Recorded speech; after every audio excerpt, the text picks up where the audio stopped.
شروع اللہ کا نام لے کر جو بڑا مہربان نہایت رحم والا ہے۔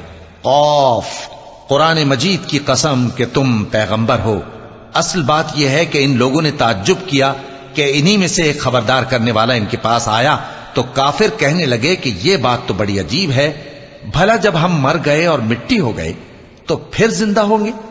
یہ زندہ ہونا عقل سے بعید ہے۔ ان کے جسموں کو زمین جتنا کھا کھا کر کم کرتی جاتی ہے ہم کو معلوم ہے، اور ہمارے پاس تحریری یادداشت بھی ہے۔ بلکہ عجیب بات یہ ہے کہ جب ان کے پاس دین حق آ پہنچا تو انہوں نے اس کو جھوٹ سمجھا، سو یہ ایک الجھی ہوئی بات میں پڑے ہیں۔ کیا انہوں نے اپنے اوپر آسمان کی طرف نگاہ نہیں کی کہ ہم نے اس کو کیسے بنایا اور سجایا، اور اس میں کوئی شگاف تک نہیں؟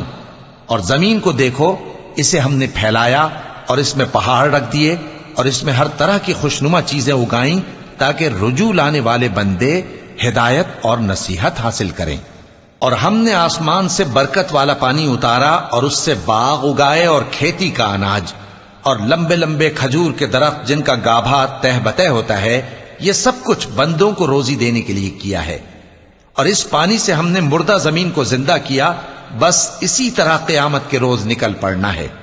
ان سے پہلے نوح کی قوم اور کنویں والے اور سمود والے لوگ جھٹلا چکے ہیں، اور عاد اور فرعون اور لوط کے بھائی اور بن کے رہنے والے اور تبا کی قوم، غرض ہر ایک نے پیغمبروں کو جھٹلایا تو ہماری دھمکی بھی پوری ہو کر رہی۔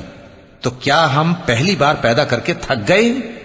نہیں، بلکہ یہ اثر نو پیدا کرنے کے بارے میں شک میں پڑے ہوئے ہیں۔ اور ہم ہی نے انسان کو پیدا کیا ہے، اور جو خیالات اس کے دل میں گزرتے ہیں ہم ان کو جانتے ہیں، اور ہم تو رگ جان سے بھی زیادہ اس کے قریب ہیں۔ جب وہ کوئی کام کرتا ہے تو دو لکھنے والے جو دائیں بائیں بیٹھے ہیں لکھ لیتے ہیں۔ کوئی بات اس کی زبان پر نہیں آتی مگر ایک نگہبان اس کے پاس لکھ لینے کو تیار رہتا ہے۔ اور موت کی بے ہوشی حقیقت کھولنے کو طاری ہو گئی۔ اے انسان، یہی وہ حالت ہے جس سے تو بھاگتا تھا، اور سور پھونکا جائے گا، یہی عذاب کی دھمکی کا دن ہے۔ اور ہر شخص ہمارے سامنے اس حال میں آئے گا کہ ایک فرشتہ اس کے ساتھ ہانکنے والا ہوگا اور ایک اس کے اعمال کی گواہی دینے والا۔ یہ وہ دن ہے کہ اس سے تو غافل ہو رہا تھا، اب ہم نے تجھ پر سے پردہ اٹھا دیا تو آج تیری نگاہ تیز ہے۔ اور اس کا ہم نشیں فرشتہ کہے گا کہ یہ اعمال نامہ میرے پاس تیار ہے۔ حکم ہوگا کہ ہر سرکش ناشکرے کو دوزخ میں ڈال دو، جو مال میں بخل کرنے والا، حد سے بڑھنے والا، شبہ نکالنے والا تھا، جس نے اللہ کے ساتھ اور معبود مقرر کر رکھے تھے، تو اس کو سخت عذاب میں ڈال دو۔ اس کا ساتھی شیطان کہے گا کہ اے ہمارے پروردگار، میں نے اس کو گمراہ نہیں کیا تھا بلکہ یہ آپ ہی رستے سے دور بھٹکا ہوا تھا۔ اللہ کہے گا کہ میرے حضور میں رد و قد نہ کرو، میں تمہارے پاس پہلے ہی عذاب کی وعید بھیج چکا تھا۔ میرے ہاں بات بدلہ نہیں کرتی، اور میں بندوں پر ظلم کرنے والا نہیں۔ اس دن ہم دوزخ سے پوچھیں گے کہ کیا تو بھر گئی؟ وہ کہے گی کہ کچھ اور بھی ہے، اور بہشت پرہیزگاروں کے قریب کر دی جائے گی کہ ان سے مطلق دور نہ ہوگی۔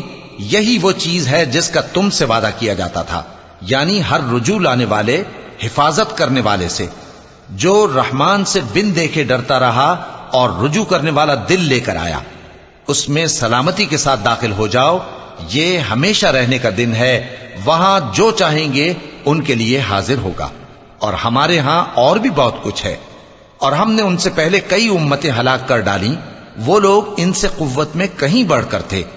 پھر وہ شہروں میں گشت کرنے لگے، کیا کہیں بھاگنے کی جگہ ہے؟ جو شخص دل آگاہ رکھتا ہے یا دل سے متوجہ ہو کر سنتا ہے، اس کے لیے اس میں نصیحت ہے۔ اور ہم نے آسمانوں اور زمین کو اور جو مخلوقات ان میں ہے سب کو 6 دن میں بنا دیا، اور ہم کو ذرا بھی تھکن نہیں ہوئی۔ تو جو کچھ یہ کفار بکتے ہیں اس پر صبر کرو، اور آفتاب کے طلوع ہونے سے پہلے اور اس کے غروب ہونے سے پہلے اپنے پروردگار کی تعریف کے ساتھ تسبیح کرتے رہو، اور رات کے بعض اوقات میں بھی اور نماز کے بعد بھی اسی کے نام کی تسبیح کیا کرو۔ اور سنو، جس دن پکارنے والا نزدیک کی جگہ سے پکارے گا، جس دن لوگ ایک زور کی آواز یقیناً سن لیں گے، وہی نکل پڑنے کا دن ہوگا۔ ہم ہی تو زندہ کرتے ہیں اور ہم ہی مارتے ہیں، اور ہمارے ہی پاس لوٹ کر آنا ہے۔ اس دن زمین ان پر سے پھٹ جائے گی اور وہ جھٹ پٹ نکل کھڑے ہوں گے۔ اس طرح سے جمع کرنا ہمیں آسان ہے۔ یہ لوگ جو کچھ کہتے ہیں ہمیں خوب معلوم ہے، اور تم ان پر زبردستی کرنے والے نہیں ہو۔ پس جو میرے عذاب کی دھمکی سے ڈرے اس کو قرآن کے ذریعے نصیحت کرتے رہو۔